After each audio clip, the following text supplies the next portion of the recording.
de esporte, todos os amigos e amigas desse Sport Center. Pois é, saiu o segundo finalista do Campeonato Carioca. O Flamengo vai enfrentar o Fluminense na final da competição. Venceu o Vasco por 3-1 no Maracanã, mesmo com uma atuação abaixo do esperado. O resultado veio no jogo de ida, já tinha vencido por 3-2 e agora vence por 3-1. O Vasco até equilibrou as ações, tentou ali buscar o resultado, mas faltou efetividade no ataque e sofreu então mais uma eliminação essa semana. Já tinha saído, na Copa do Brasil e agora também no Campeonato Carioca. Já já todas as informações.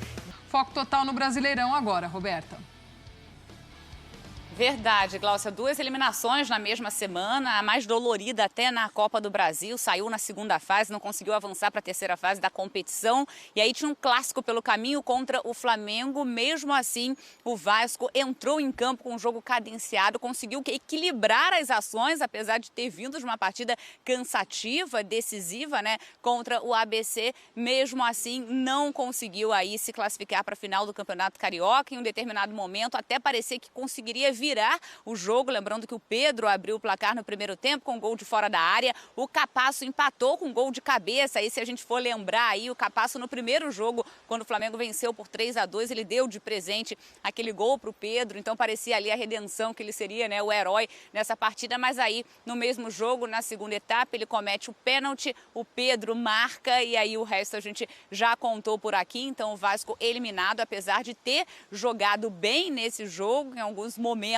parecia, como eu disse, que ia conseguir a virada, e o técnico Maurício Barbieri, claro, lamentou muito o fato do Vasco ter jogado bem, mas ter sido eliminado. O treinador do Vasco chega agora aqui nesse Sport Center.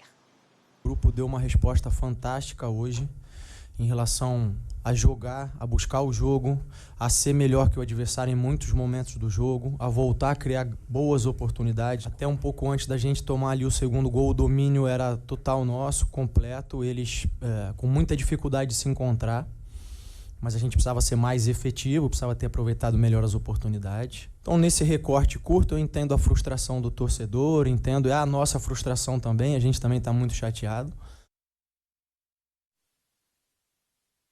Tá aí, então, portanto, o técnico do Vasco, Maurício Barbieri, falando, está muito chateado com essa eliminação, mas agora é levantar a cabeça, seguir em frente. O Vasco só tem o Campeonato Brasileiro, tem pelo menos aí mais de 20 dias para se preparar para essa competição. Ganhou 2 dias de folga, o time se reapresenta na quarta-feira, então, para dar prosseguimento aí a essa temporada. O Vasco também vai precisar trabalhar ali a gestão, essa parte de fortalecer o time, isso porque o treinador, o Vasco, o SAF, tem sido muito cobrado para um substituto para Pedro Raul. Pedro Raul, inclusive, foi substituído aos 9 minutos da segunda etapa. Barbieri, perguntado na entrevista coletiva por que ele tirou o Pedro Raul, ele disse que sentiu o Pedro cansado, colocou o Egnaldo, mas o Vasco não conseguiu a virada, ou seja, precisando então aí de um jogador, de jogadores que consigam mudar o panorama da partida. Então o Vasco vai precisar se mexer no mercado também durante esse período. Gláucia.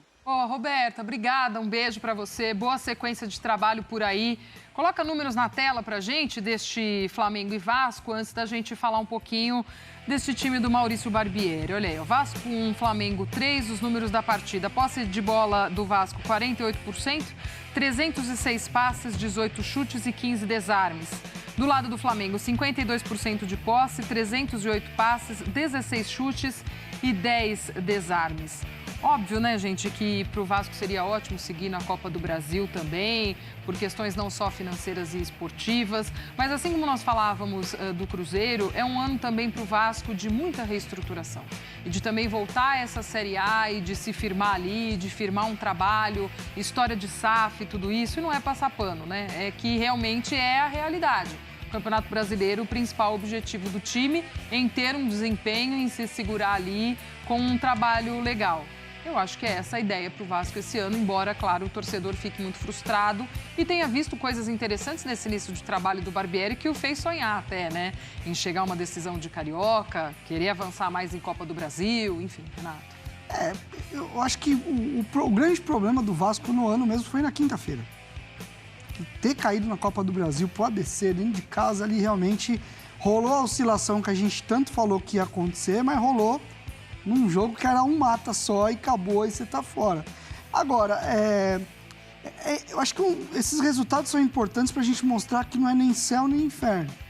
A gente não precisa ir para extremos tão grandes para explicar a realidade do Vasco, que, claro, empolgou a sua torcida porque fez grandes jogos em clássicos. Quando a exigência foi maior, ele mostrou muito bem que é um time competitivo, que é um time que pode brigar dentro de jogos e dentro de situações até de igual para igual, com uma equipe que nem o Flamengo, que tem um investimento muito maior. A gente está falando de um clube que paga 20 milhões de euros no jogador e traz, e o caso dele é o Cebolinha, que às vezes é reserva. Então, são mundos muito diferentes. O campeonato do Vasco não é com o Flamengo. Acho que é importante você ter um termômetro e entender um jogo contra o Flamengo também é importante. Mas, assim, dentro de tudo que foi construído no ano, para mim o trabalho é bem positivo ainda. Acho que o time tem organização, precisa realmente equilibrar mais o elenco, precisa ter mais jogadores. Em algum momento precisa trabalhar mais a questão ofensiva, vai ter jogos que vai precisar propor, e com bola o Vasco está tendo dificuldade. Os melhores momentos do Vasco é esperando e saindo em velocidade.